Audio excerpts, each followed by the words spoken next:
हल्का असेंबली मलकपेट के TRS in charge Mohammad Azam Ali ने वरंगल में 15 नवंबर को मुनक्किद होने वाली विजय गर्जना को कामयाब बनाने के अज़्म का इजहार करते हुए उसे कामयाब बनाने की पार्टी कायदीन और कारकुनों से अपील की।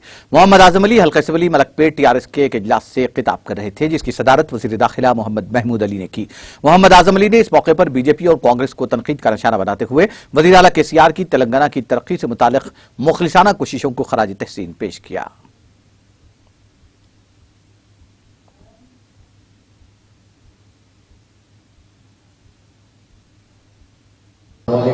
नमस्ते। जैसे कि आप सब जानते हैं, हम सब यहाँ जमा होने का एक खास मकसद है।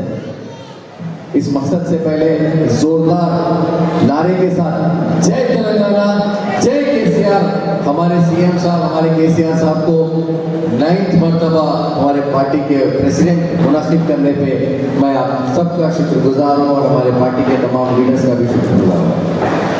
हम सब टीआरएस पार्टी में हैं, ये हमारा परिवार है और हम खुश नसीब हैं कि हमारे इस परिवार के बड़े सदस्य से हमारे केसीआर साहब हैं।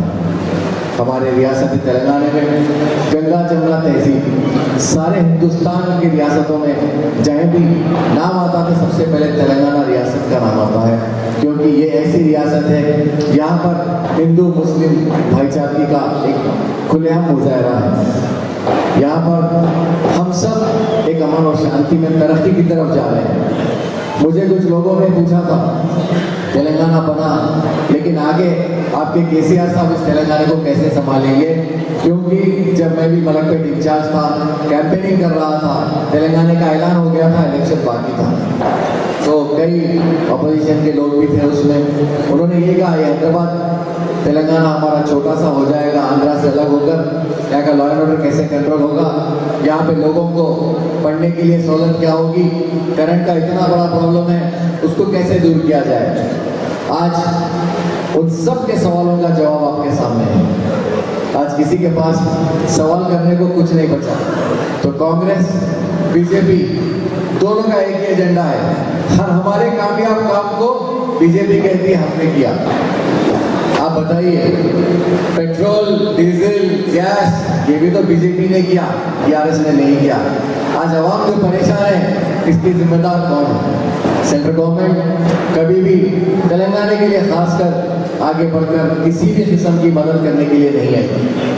हमेशा जब भी बात होती है तो यही कहते थे हम ऐसा कर देंगे, वैसा कर देंगे, हम नौकरी दे देंगे, हम घर दे देंगे, अकाउंट में 15 लाख डाल देंगे, लेकिन आज तक किसी को बीजेपी से कुछ नहीं मिला।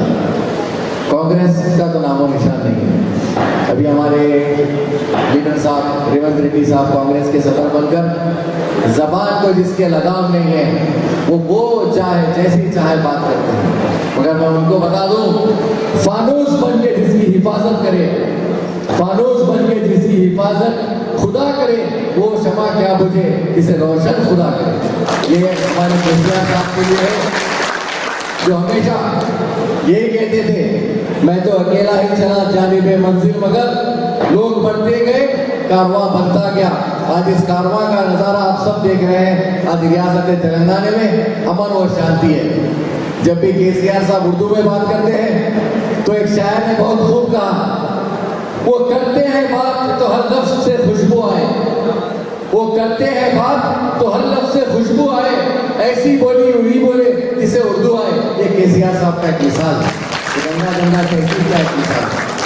मैं आप तमाम लोगों से ज्यादा वक्त ना लेते एक ही बात कहूँगा, 15 नवंबर की मीटिंग को जो विजय गर्जना सभा है उसको हम बराबर यहाँ से हैदराबाद से भारी अक्सरियत में जाएंगे और उसको वाकई हम कामयाब बनाने में टीआरएस पार्टी की बराबर मदद करेंगे।